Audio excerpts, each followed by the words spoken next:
So guys, നമ്മൾ last week നമ്മുടെ കുറച്ച് ഫ്രണ്ട്സൊക്കെ ആയിട്ട് നമ്മളെല്ലാവരും കൂടി ആലുവയിൽ കൂടിയപ്പോൾ നമ്മൾ ജസ്റ്റ് ഫുഡ് കഴിക്കാൻ വേണ്ടി ആലുവ കടവ് റെസ്റ്റോറൻറ്റിൽ പോയിട്ടുണ്ടായിരുന്നു. നമ്മളൊരു സീ ഫുഡ് മീൽസ് കഴിക്കുക എന്നുള്ളൊരു മൂഡിലാണ് നമ്മളെല്ലാവരും അങ്ങോട്ട് ചെന്നത്. അവിടെ ചെന്നപ്പോഴാണ് നമ്മൾ കണ്ടത് അവിടെ ഒരു 348 റുപ്പീസിന് നമുക്കവിടെ സീ ഫുഡും നോൺ വെജും, അതായത് വെജും എല്ലാ ഐറ്റംസ് എല്ലാം ഉൾപ്പെടെ ഒരു ബഫറ്റ് നമുക്ക് അവൈലബിൾ ആണ്. അങ്ങനെ നമ്മളെല്ലാവരും കൂടിയും ആ ഫുഡൊന്ന് ട്രൈ ചെയ്യാൻ വേണ്ടി നോക്കി. അത്യാവശ്യം ആൾക്കാരെല്ലാം കഴിക്കുന്നത് നമുക്ക് കാണാൻ പറ്റി. എല്ലാവരും നല്ല രീതിയിൽ കഴിക്കുന്നുണ്ട്. നമുക്ക് എല്ലാവർക്കും എടുത്ത് കഴിക്കാൻ പറ്റുന്നൊരു ഓപ്ഷൻസാണ്. നമുക്ക് അവിടെ സൂപ്പ് തന്നെ നമുക്ക് 2 ഓപ്ഷൻസ് അവൈലബിൾ ആയിരുന്നു, ചിക്കൻ്റെയും വെജും.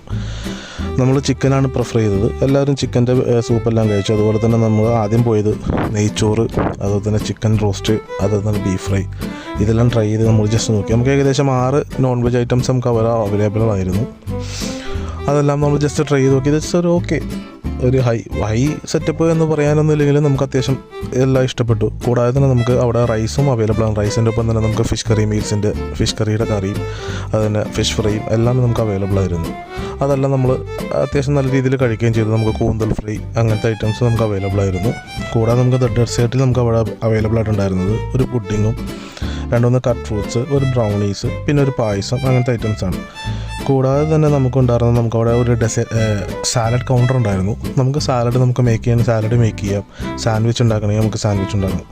കൂടാതെ തന്നെ നമുക്ക് ബഫറ്റ് കഴിക്കാൻ താല്പര്യമില്ലാത്ത ആൾക്കാർക്കാണെങ്കിൽ നമുക്കവിടെ നമ്മുടെ തൊട്ട് സൈഡിൽ തന്നെ നമുക്ക് വേറെ സ്ഥലമുണ്ട്. നമുക്കവിടെ ആവശ്യത്തിന് നമുക്ക് ഉള്ള ഐറ്റംസ് നമുക്ക് വാങ്ങി കഴിക്കാം.